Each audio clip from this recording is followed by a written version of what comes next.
Hello বন্ধুরা, Shweta village food cooking চ্যানেলে আপনাদের সবাইকে স্বাগত। আশা করছি আপনারা সবাই খুবই ভালো আছেন আর সুস্থও আছেন। তো বন্ধুরা, আজকে আমি নিরামিষ লাউয়ের একটা রেসিপি শেয়ার করব। এটা গরম ভাতের সঙ্গে খেতে কিন্তু অসাধারণ লাগে। এছাড়া ভাত, রুটি, পরোটা সব কিছুর সঙ্গে কিন্তু খাওয়া যাবে। তো চলুন রেসিপিটা বানিয়ে ফেলি। তো রেসিপিটা বানানোর জন্য এরকম কচি লাউ একটা নিয়ে নিয়েছিলাম। তো কিছুটা পরিমাণ অংশ কেটে নিয়েছি আর খুব ভালো করে ছাড়িয়ে নেব। নিয়ে এরকম ডুমো ডুমো করে কেটে নিয়েছি। এরকম সরু সরু করে ডুমো ডুমো করে কেটেছি। খুব ভালো করে কিন্তু ধুয়ে নিয়েছি আর এরকম ছোট্ট ছোট্ট করে কেটে নিয়েছি। আর দেখুন, একেবারে কিন্তু কচি লাউ এটা। এরকম যদি কচি লাউ হয় তাহলে কিন্তু রেসিপিটা খুব ভালোভাবে বানানো যাবে। তো প্রথমেই আমি কড়া বসিয়ে দিয়েছি উনানে। এখন কিছুটা পরিমাণে সর্ষের তেল দিয়ে নিলাম। আমি এখানে সর্ষের তেলে রান্নাটা করব, আপনারা যে কোনো রান্নার তেলেও কিন্তু করতে পারবেন এই রান্নাটা। তেলটা দিয়ে কিন্তু খুব ভালো করে গরম করে নিতে হবে। আর এই সময় কিন্তু উনানের জাল বা গ্যাসের জাল যাই হোক না কেন খুব হাইতে রাখতে হবে। হাইতে রেখেই কিন্তু লাউগুলোকে ভেজে নিতে হবে। আর কোনো রকমের লবণ কিন্তু দেওয়া যাবে না, তাহলে জল ছেড়ে দেবে লাউটা আর ভালো রকমভাবে ভাজা হবে না। লাউটাকে খুব সুন্দর করে কিন্তু ভাজতে হবে। আর দেখুন, উনানের জালটা কিন্তু অনেক বেশিই রেখেছি। এইভাবে হাইতে রেখেই কিন্তু ভাজতে হবে। আর এভাবে একটু ছড়িয়ে দিতে হবে আর 2-3 মিনিট অন্তর অন্তর উল্টে পাল্টে নাড়াচাড়া করে দিতে হবে। লাউটাকে এরকম সুন্দর করে ভেজে রান্না করলে কিন্তু খেতে অনেক বেশি ভালো লাগবে, মানে রেসিপিটা খেতে আজকে ভীষণ ভালো লাগবে।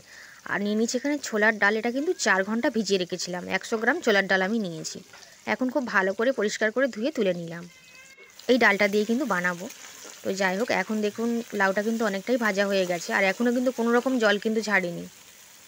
এরকমভাবে ভাজলে কিন্তু জল ছাড়বে না। এখন খুব ভালোভাবে ভাজা হয়ে গেছে। তো তেলটা ঝারিয়ে আমি লাউগুলোকে তুলে নিচ্ছি।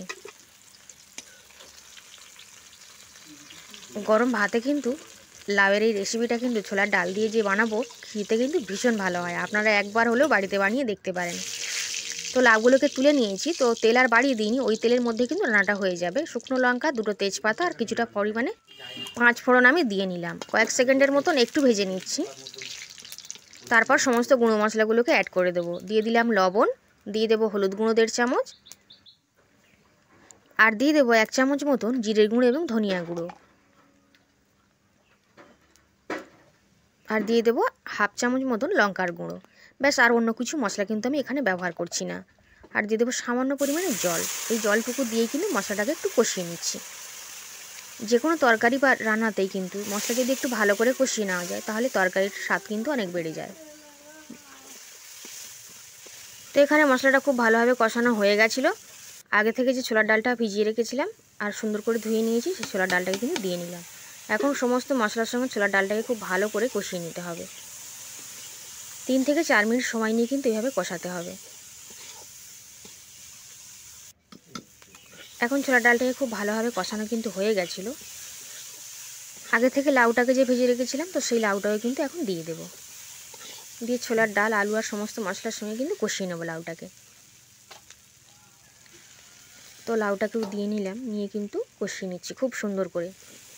তাহলে কিন্তু লাউটার মধ্যেও মশলাগুলো চলে যাবে আর সব মিলিয়ে খেতে কিন্তু ভীষণ ভালো লাগবে। আপনারা আমার মতন করে এইভাবে একদিন ছোলার ডাল দিয়ে লাউটা রান্না করে দেখুন। আশা করি আপনাদেরও কিন্তু ভীষণ ভালো লাগবে।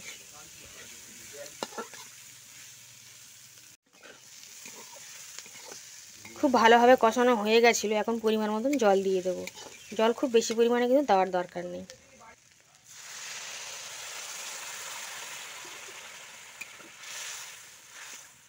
পরিমাণ মতন জল দিয়ে ঢাকা দিয়ে দিলাম। আর ডালটা যদি একটু বেশি সেদ্ধ করা থাকে তাহলে কিন্তু আর বেশিক্ষণ সময় লাগবে না। আর যেহেতু ভেজানো ছিল তাই বেশি সময়ের কিন্তু প্রয়োজন হবে না, এক্ষুনি কিন্তু হয়ে যাবে। তো কিছুক্ষণ পর ঢাকনাটা আমি খুলে নিয়েছি। দেখেই বোঝা যাচ্ছে কিন্তু সব কিছু খুব ভালোভাবে সেদ্ধ হয়ে গেছে। আর একটু মাখা মাখাই কিন্তু রেসিপিটা হবে, তাহলেই কিন্তু খেতে ভীষণ ভালো লাগবে। এখন খুন্তিটা দিয়ে একটু হালকা করে এইভাবে একটু ঘেঁটে দিলাম। যেহেতু নিরামিষ রান্না, তো সেই জন্য অল্প সামান্য পরিমাণে মিষ্টি দিয়ে নিলাম। পছন্দ না হলে নাও দিতে পারেন। আর একটুখানি ধনেপাতা কুচুনো উপর থেকে ছড়িয়ে দেবো। দিয়ে খুব ভালো করে একটু মিশিয়ে নেব, নিয়ে কিন্তু নামিয়ে নিচ্ছি। এইরকমই হবে, খুব একটা বেশি পাতলা কিন্তু হবে না। তো এখন লাউ দিয়ে ছোলার ডালের রেসিপিটা আমার একেবারেই কিন্তু রেডি। এখন একটা পাত্রের মধ্যে ঢেলে নিয়ে আমি দেখাচ্ছি যে কতটা সুন্দর হয়েছে। একটা পাত্রে আমি ঢেলে নিয়েছি, দেখুন কতটা লোভনীয় লাগছে। দেখেই এতটা সুন্দর লাগছে, খেতে কিন্তু ভীষণ ভালো হয়। যে কোনো একদিন কিন্তু বানিয়ে নিতে পারেন, বা নিরামিষ দিনেও কিন্তু অবশ্যই বানিয়ে নিতে পারেন। আর ভাত ছাড়াও রুটি পরোটা সব কিছু দিয়েও কিন্তু খাওয়া যায়। যদি আজকে চ্যানেল নতুন এসে থাকেন, চ্যানেলটিকে অবশ্যই সাবস্ক্রাইব করে নেবেন। আজ তাহলে এই পর্যন্তই, আবার হাজির হয়ে যাবো আমি অন্য কোনো রেসিপিতে। আর ততক্ষণ আপনারা সবাই খুবই ভালো থাকবেন আর সুস্থ থাকবেন। আজ তাহলে আসলাম, আবার অন্য একটা কোনো রেসিপি নিয়ে, নতুন কোনো রেসিপি নিয়ে হাজির হয়ে যাব।